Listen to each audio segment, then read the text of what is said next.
Bonjour, alors là on va faire un petit tuto qui va être soudure du PCB bad case, donc construction de la bad case en do it yourself selon le kit Overion, et puis c'est aussi tuto grosse soudure XT90 et petite soudure prise d'équilibrage, donc ça pourra servir un peu à tout le monde. Alors grosse soudure, c'est avec un gros fer à souder type Weller 80 watts, ça se trouve sur Amazon, 50 € environ. Une petite soudure, ça va être du 11 watts, voire un peu moins. Là, c'est un JBC avec une panne fine. Donc là, on a le PCB qui est fourni pour la bad case, sur lequel on va insérer les XT90 qui sont fournis. Il y a un tuto en PDF pour ça à télécharger sur le site. Mais bon, globalement, on a ici sur le PCB, on peut voir des petites extensions ici qui serviront à venir alimenter l'écran LCD, plus et moins, donc ça on le met dans le sens qu'on veut. Et là, les petites extensions là aussi, c'est pour venir souder les fils de la batterie directement, ou un connecteur XT90 monté sur une petite rallonge, ce que l'on fera là, mais c'est pas ce qu'on fait en standard. Voilà, c'est des possibilités, ce sera plus simple pour le tuto. Donc bon, ce qu'il est bon de savoir, c'est que le power switch ici, donc lui n'a pas de polarité puisque c'est un simple interrupteur, et de l'autre côté il y aura plus et moins, donc à respecter, puisque plus et moins sur les prises XT90 c'est bien indiqué plus et moins d'un côté. Donc là je vais les monter arbitrairement, sauf que il faudra ensuite s'y tenir. Donc là concrètement, voilà, je monte là cette prise qui servira de sortie de la bad case, et ce sera aussi la prise de charge de la bad case.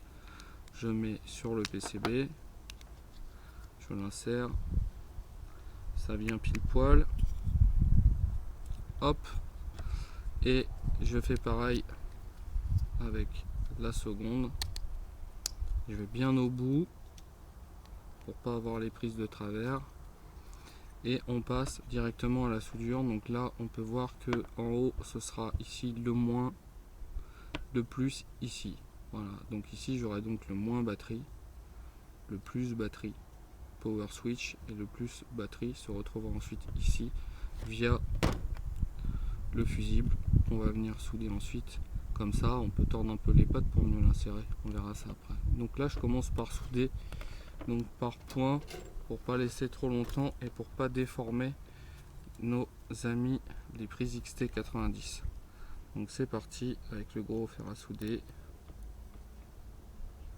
Hop, on va faire ça, on essaye de pas traîner dessus, et que ça chauffe un peu trop, on change de côté sur l'autre prise. Voilà, vous voyez que je le fais alternativement pour pas déformer le plastique des prises XT90 qui rendent ensuite difficile leur manipulation quand on vient les insérer, les enlever, les remettre. Alors on peut mettre aussi leur complémentaire de l'autre côté pour que tout se déforme de façon assez synchrone. Donc là on y va, on tartine bien, on n'est pas radin sur l'étain, ce serait dommage que ça tienne pas, faut bien que ça brille. Allez, donc c'est assez consommateur en étain, hein. Prévoyez ce qu'il faut. Hop,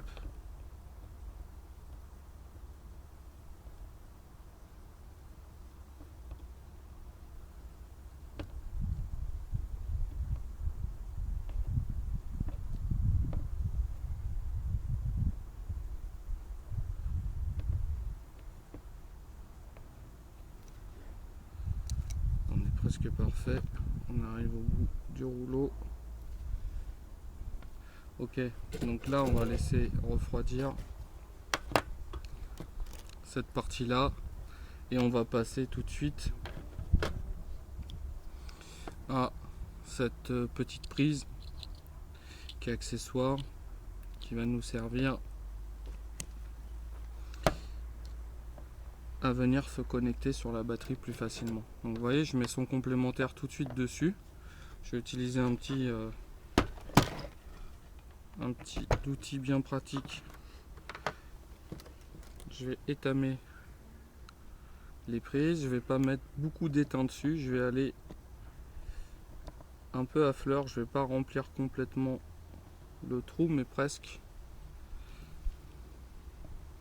Si on met trop d'étain, en fait, ça va déborder et ce sera pas d'une grande utilité, ça va nous desservir pour la suite. Puisque quand on va insérer le fil dedans, ça va faire déborder l'étain et le capuchon de la prise sera d'autant plus difficile à mettre. Donc voilà, maintenant je vois bien, je repère, ici c'est le moins, ici c'est le plus. Donc je prends mon fil moins que j'ai précédemment étamé.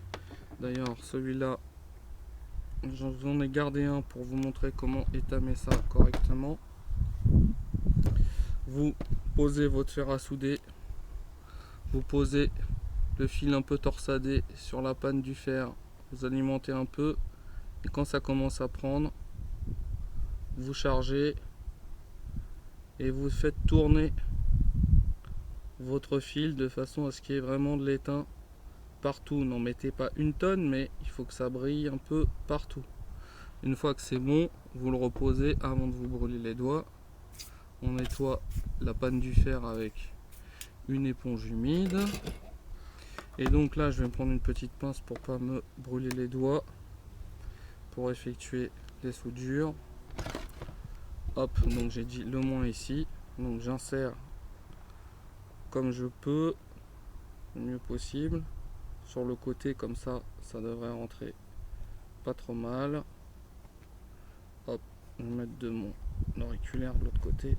Ça y est, c'est bon. J'attends avant de me brûler. Hop, c'est parti. L'autre côté.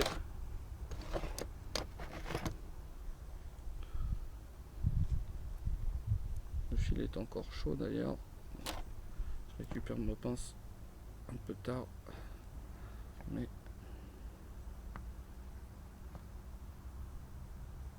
est-ce que j'ai mis assez d'étain? Non, il en manque un petit peu. Je préfère en remettre un peu après que en avoir trop dès le départ. Voilà, je retiens et il va glisser sur la prise pour me faire une belle soudure. Voilà. Les soudures sont brillantes, elles sont pas mates, elles sont pas sèches. Je mets le petit capuchon qui sert d'isolant. Hop, et celle-là, je vais me la laisser refroidir pour pas me brûler les mains. Je reprends mon PCB ici. Et là, j'ai dit notre ami le fusible. Donc là, je vais plier un petit peu les pattes, très légèrement, juste pour que ça se promène pas trop.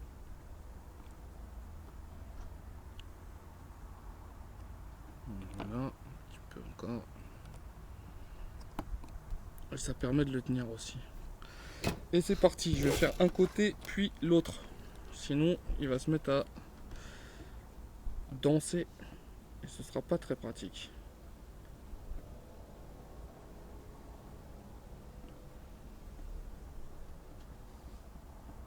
Donc là, on charge bien copieusement aussi.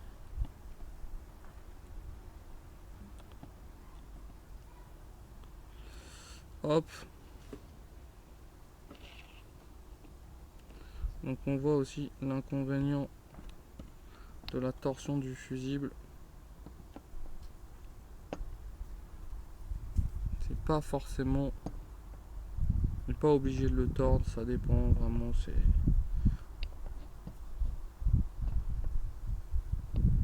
voilà, je vais charger.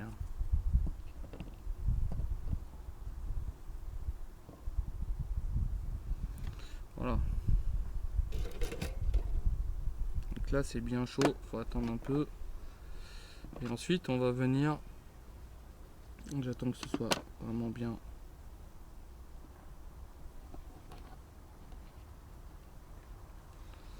On va venir pour ensuite obtenir ceci. D'accord, donc je vais prendre cette prise, je vais venir la souder de telle façon. Tiens, j'ai deux fils qui sont pas de la même longueur. Donc eh ben écoutez, je vais commencer. On a le moins ici. Donc ça, on va se mettre sur la prise de sortie, le moins ici, voilà c'est ça, et le plus ici. Donc je vais les mettre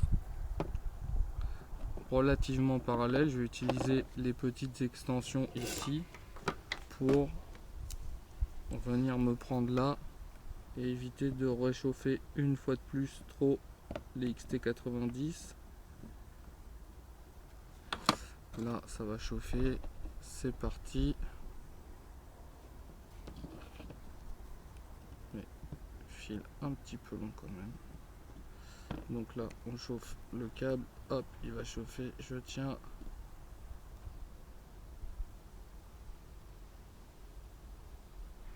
Ok. Maintenant je vais faire l'autre avec ce qu'on appelle une troisième main.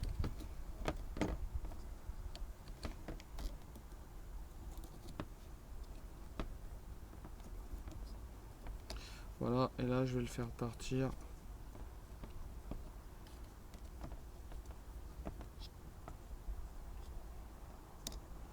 Je vais le faire partir comment? Je vais le faire partir, ça c'est assez libre selon votre configuration de batterie. Nous on soude en général direct la batterie. Mais bon, on va le mettre comme ça. Si mon doigt ne cache pas.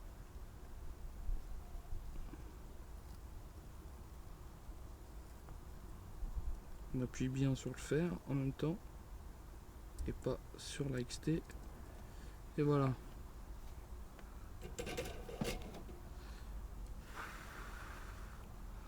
Donc là on a quelque chose qui est pas mal du tout. En fait l'important vraiment c'est que les trous de fixation du PCB à la façade soient libres, qu'il n'y ait pas un câble qui passe devant, ça sera embêtant. Donc ça ensuite on va pouvoir le monter directement sur la façade. D'accord, il va se monter voilà comme ça. Là on va pouvoir mettre les vis qui vont bien avec les écrous nail stop.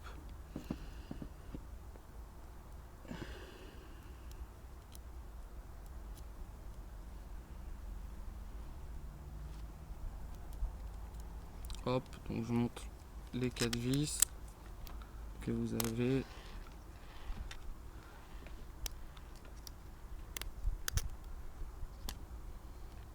Ensuite c'est du nail stop, donc tu n'auras pas besoin de serrer fortement, ça sert à rien de défoncer la façade. C'est une douille 5,5 pour l'écrou, enfin une clé 5,5. C'est de l'inox.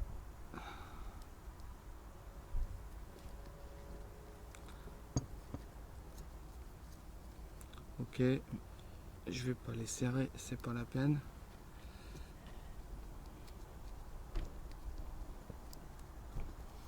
Donc voilà, ici ce sera la batterie, le power switch ici qui permet donc de faire contact et la prise de charge. D'accord, le power switch il se met donc ici lui comme ça. La prise de charge fournie ici comme ça.